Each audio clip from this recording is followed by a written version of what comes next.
Welcome to this week's edition of Santa Ana's only educational news and public information program, Education First, here on Channel 31. I'm Jeff Gothard. In our news brief this week, a rodeo at McFadden emphasizes bicycle safety, bus drivers get a big thank you at Taft, and the football season gets going with a wet game at Eddie West Field.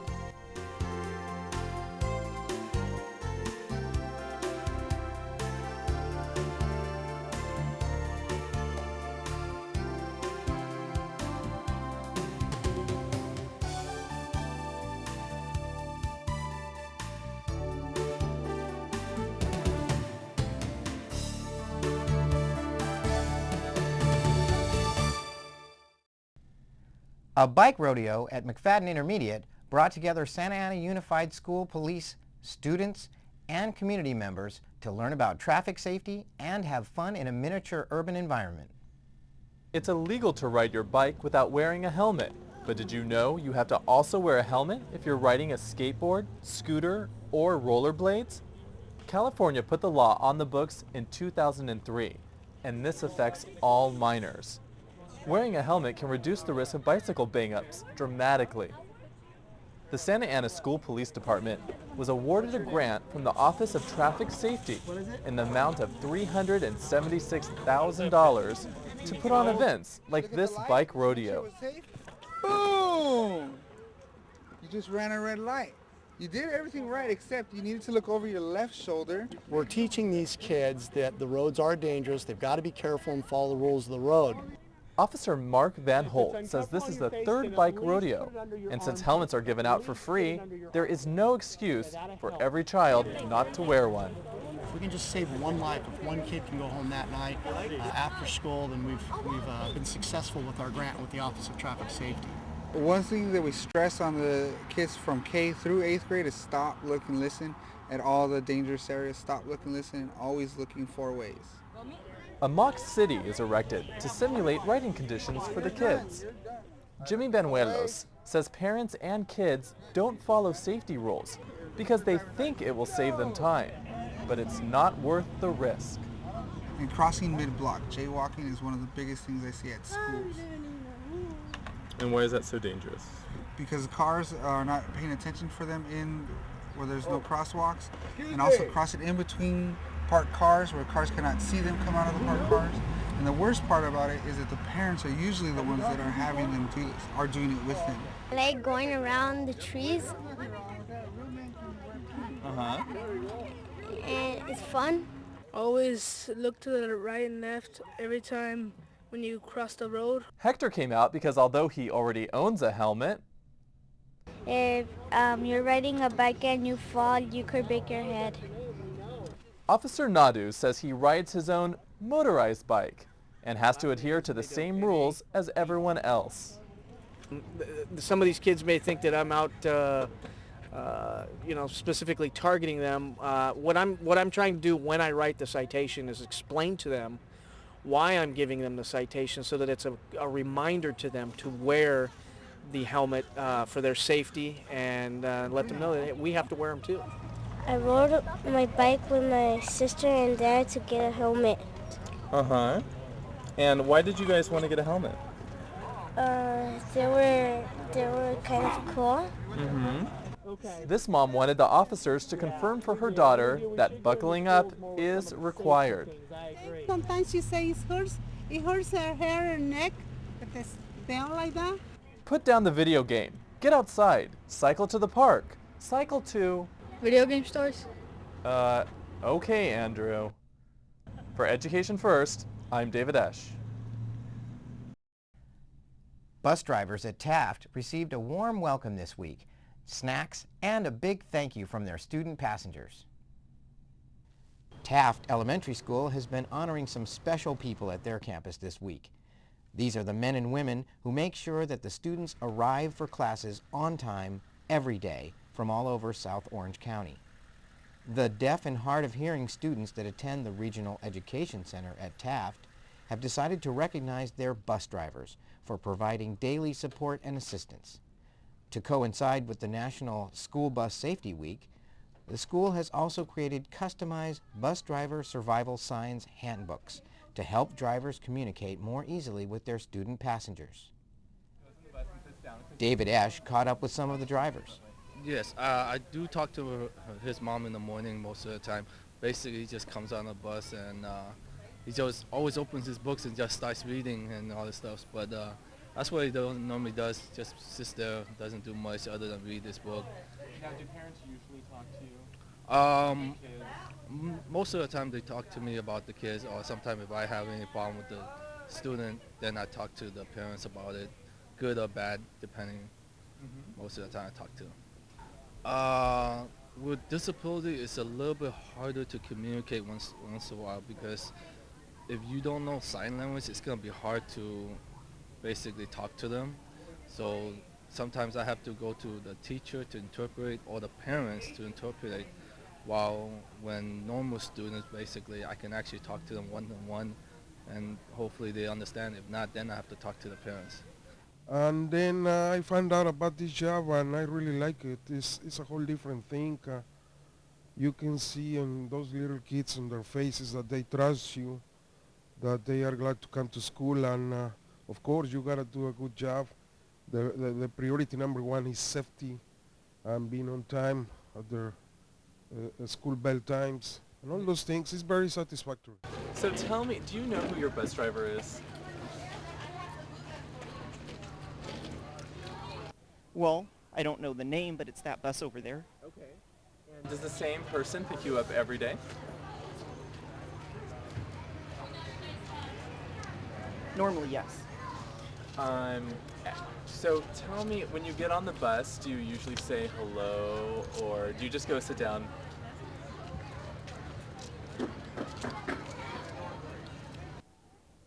I normally go and sit down because my mom's probably talking to the bus driver. Oh, I see. Okay, well that makes sense.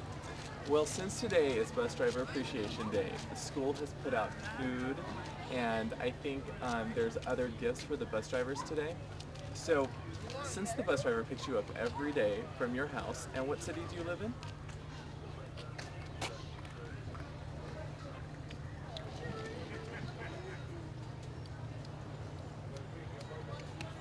I'm in Costa Mesa. Okay, since the bus driver picks you up every day, what's something that you'd like to say to your bus driver? Thank you.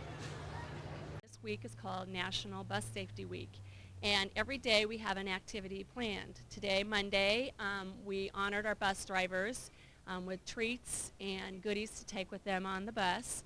And bus drivers are very important people in special ed. They bring our children to our classroom safely, and they take them home safely.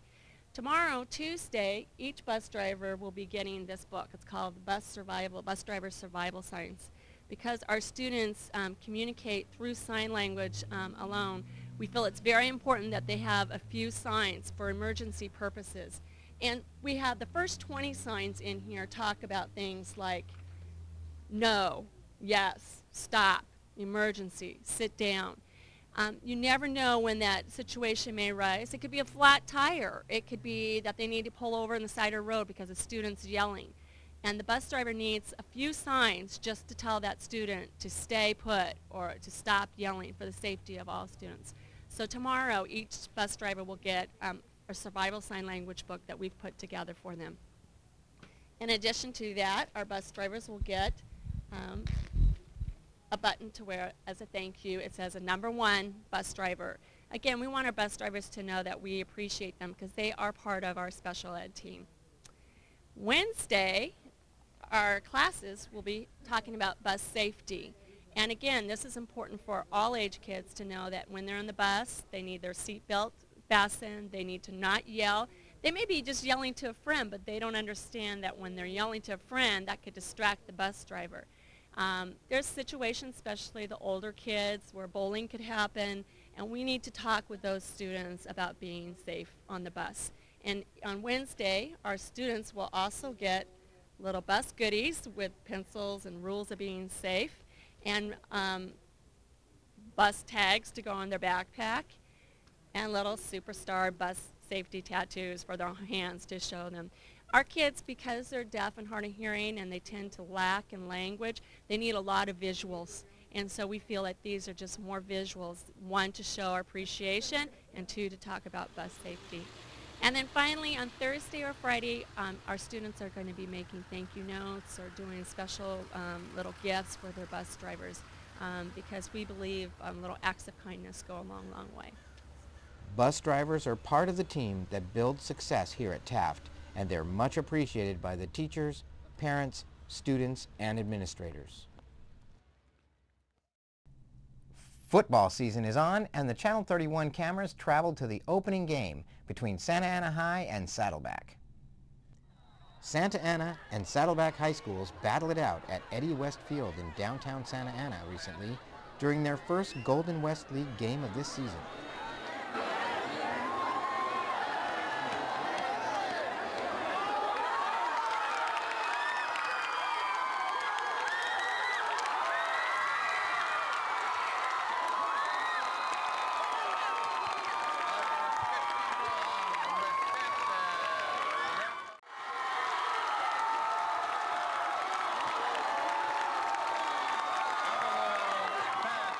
We're here at Eddie West Field. Saddleback is playing Santa Ana High School. We're at close to the end of the third quarter right now, where Saddleback has just scored their touchdown. And you can tell the crowd is wild, and right now Saddleback's at 28-0. Thank you very much. Back to the studio.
Yes, this is a very enthusiastic crowd tonight. It's the Santa Ana Saddleback first league action. Looks like Saddleback's gonna win it 28-0. And everybody's having fun out here, and it's beginning to rain, and we're really gonna have fun.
Number 40, Diaz,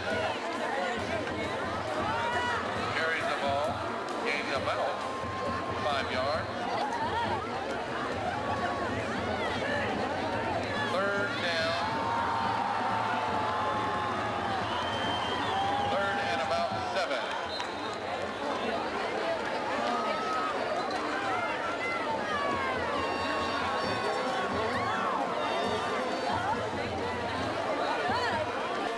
In this contest, the Santa Ana Saints defense was no match for the powerful advance of this year's excellent Saddleback Roadrunner offense. The rain was not helping anybody and made for a slippery second half. Roadrunner receiver Richard Matthews caught a touchdown pass, threw for one, and had 2 key interceptions. The final score was Saddleback 28, Santa Ana 3.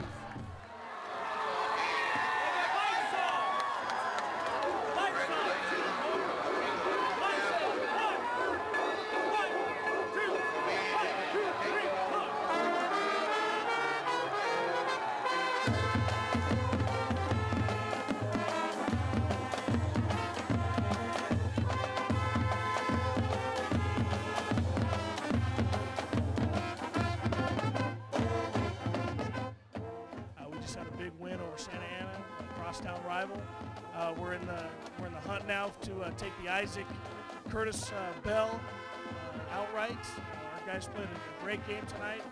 Defense almost shut him out, and the offense played mistake-free. And we had some big plays by some key players like Rashard Matthews, number 8, Peter Guillen, number 41, and just the entire team played a great game.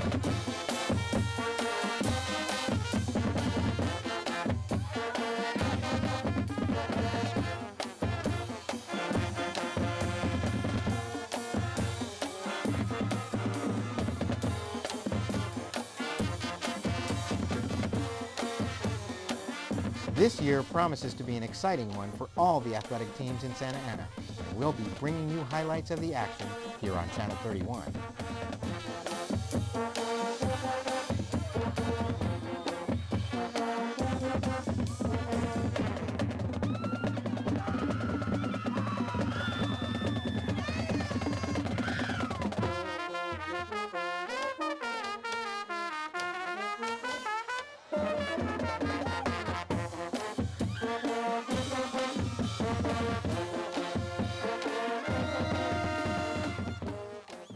Worried about catching the flu? Frequent hand washing is the single most important way to reduce the transmission of germs that can make you sick. Where are these germs? Organisms that can cause a variety of illnesses are present just about everywhere in our environment, including doorknobs, elevator buttons, telephones, computer keyboards, and more. Many times, all it takes for you to catch the flu is to touch something like an elevator button and then touch your face. So hand washing is critical. When do you need to wash your hands? Wash before and after you prepare food and eat. Wash your hands after you cough or sneeze, use the restroom, clean house, or do other chores like taking out the trash, work in your garden or yard, and play with or groom your pets. And if someone in your home or workplace is sick, you need to wash your hands more frequently. Remember, frequent and effective hand washing is the best way to help keep you from getting the flu. This message brought to you by Anaheim Memorial Medical Center, caring for our community.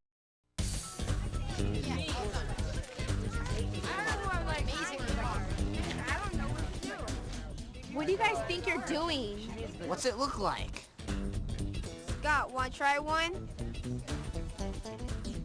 Scott, I can't believe it. Don't you know what that'll do to you? It's no big deal. Yeah, it's no big deal. Let him make his own decisions. Yeah, dude. You want to be cool, don't you? Don't be stupid. If you could look into the future, you know what a big deal it would be.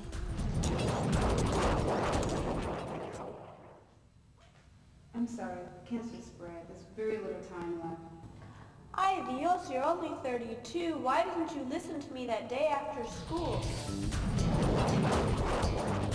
You can make your own decisions or listen to her. Yeah, I make my own decision. And when we think about it, there's only one choice.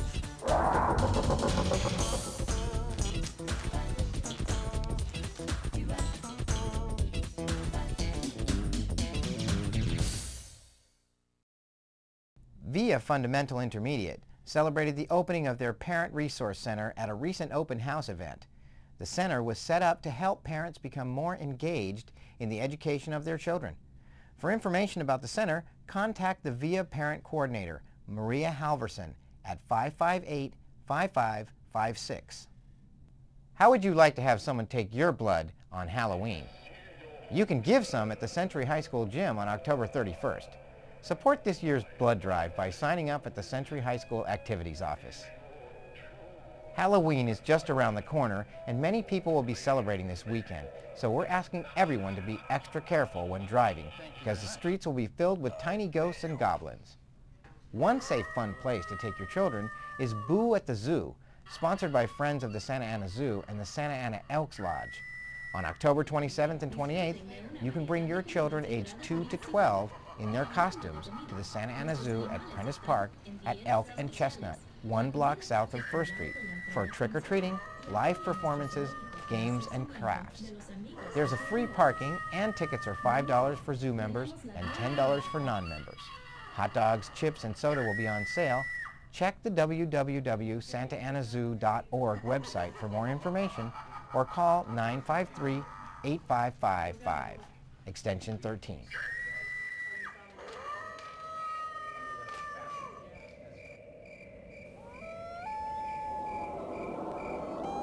We have come down here to visit the school police and find out a little bit about Halloween safety. Yeah, some of the most important safety tips are make sure your kids are always walking in a group or with a parent. Anytime they cross the street, they should always cross at a crosswalk, or they should be also wearing bright clothes. Another important tip is when you receive unopened candy, you need to throw that away, or have your parents go through your candy to make sure you're eating candy that's safe. Great. Thank you very much. Okay, everyone, have a safe Halloween.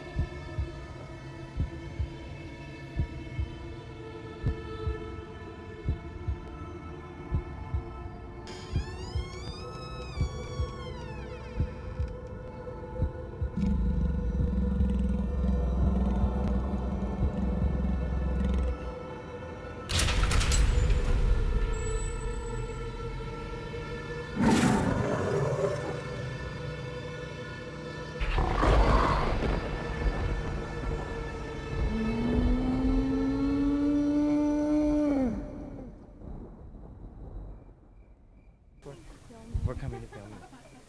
Do you do this every year?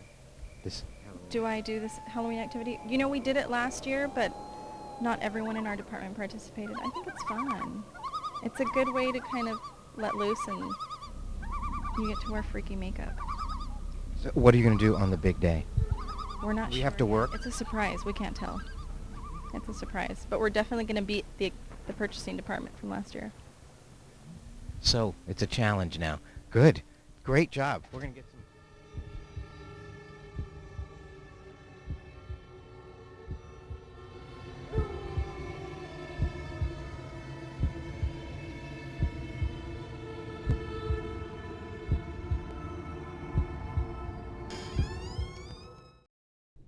As part of our partnership with the Futures Channel, we now provide viewers with interesting videos that connect math, arts, science, and technology concepts with real-world careers. We'll be showing mini programs from the Futures Channel right after this edition of Education First, so stay tuned. Also on Channel 31 all this week at 10:30 a.m., 12:30 p.m., and 7:30 p.m., except for Tuesday evening during the board meeting, we'll be showing Help Me Grow, produced by SAUSD-TV with funding from the Orange County Children and Families Commission. This program will be presented in English and Spanish, and it's all about how parents can learn more about healthy ways to help their children learn and grow. This week's episode is called Teachable Moments, and it's about how we can use everyday experiences to help our children understand the world around them.